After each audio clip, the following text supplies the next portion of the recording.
कुछ सालों पहले की बात है। एक गुरु और शिष्य कहीं से गुजर रहे थे।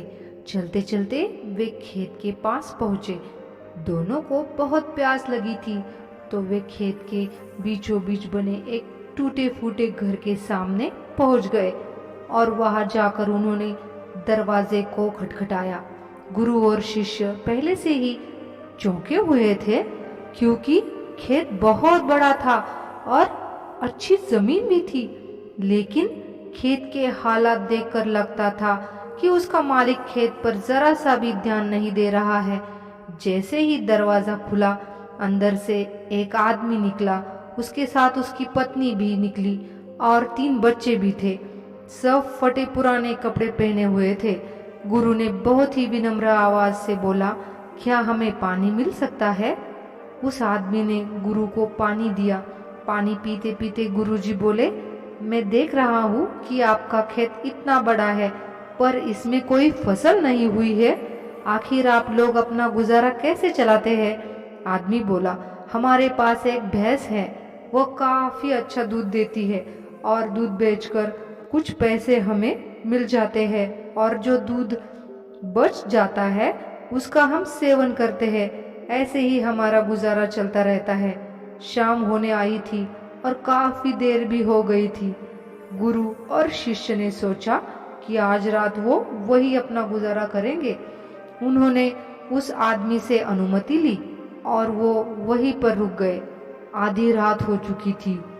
गुरु ने अपने शिष्य को उठाया, एकदम धीमे से उसके कानों में बोला, चलो हमें अभी यहाँ से निकलना है, और चलने से पहले उसकी जो भैंस है उसे हमें ले जाकर कहीं जंगल में छोड़ देना है।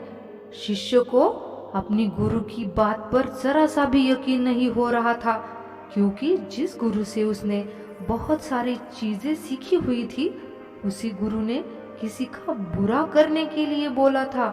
फिर भी वह उसके गुरु थे, इसीलिए गुरु की बात को मना नहीं कर सकता था। आखिर गुरु और शिष्य जंगल की ओर निकल पड़े और भैंस को ऐसी जगह पर छोड़ दिया जहां से भैंस का लौट आना मुश्किल था, जंगल के बीचों बीच। ये घटना शिष्य के मन में बैठ गई थी और करीब 10 साल के बाद शिष्य एक बड़ा गुरु बना। तब उसने सोचा, क्यों न अपनी गलती को सुधार लिया जाए, और उस गलती को सुधारने के लिए उस आदमी से मिला जाए और उसकी आर्थिक मदद की जाए, जिससे उस व्यक्ति आगे आने वाली जिंदगी खुशहाल बन जाए। फिर शिष्य निकल पड़ा उस आदमी की मदद के लिए। कुछ समय चलने के बाद वो शिष्य वहां पहुंच गया जहां वो 10 साल के बाद आए थे, मगर वो फिर से चौंक गया। वहां पर उसने देखा बहुत बड़े बड़े फल के पेड़ लगे हुए थे। एक बड़ा सा घर बना हुआ था। शिष्य को लगा भैंस के चले जाने के बाद वह परिवार सब कुछ बेचकर यहाँ से चला गया होगा, इसीलिए वह वापस लौटने लगा। तभी उस आदमी को देखा। शिष्य ने उस आदमी से कहा, शायद आप मुझे नहीं पहचानते, लेकिन मैं आपको सालों पहले मिला था। उस आदमी ने बड़ी मायूसी से बोला, हाँ, कैसे भूल सकता हूँ मैं उस दिन को। आप लोग तो बिना बताए ही चले गए, पर उसी दिन न जाने क्या हुआ, और जो मेरी भैंस थी वो भी कहीं चली गई और आज तक नहीं लौटी। कुछ दिनों तक तो मुझे समझ ही नहीं आ रहा था कि क्या करना चाहिए और मैं क्या कर पाऊंगा। जीने के लिए और परिवार को संभालने के लिए मुझे कुछ न कुछ तो करना ही था। तो लकड़ियां काटकर बेचने का मैंने काम शुरू किया और उससे कुछ पैसे इकट्ठा किए। जितने भी मेरे पास पैसे थे उससे मैंने अपने खेतों में फसल उगाई। आखिर में मुझे अपनी मेहनत का फल मिल ही गया। फसल बहुत ही अच्छी निकली।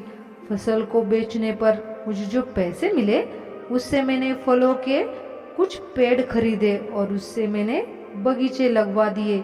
यह काम बहुत ही अच्छा चल पड़ा और इस समय आसपास के 100 गांव में बड़े से बड़ा फल का व्यापारी मैं हूँ।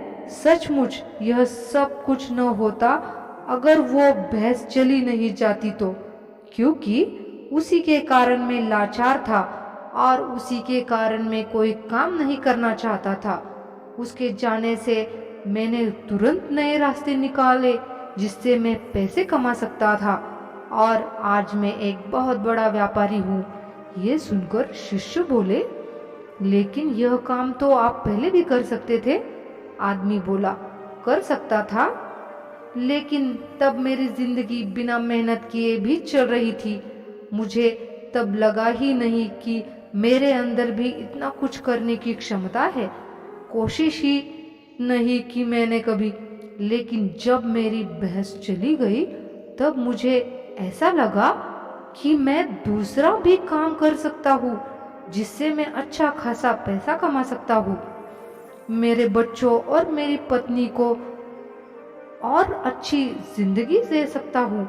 इसीलिए मुझे कुछ न कुछ तो करना पड़ा।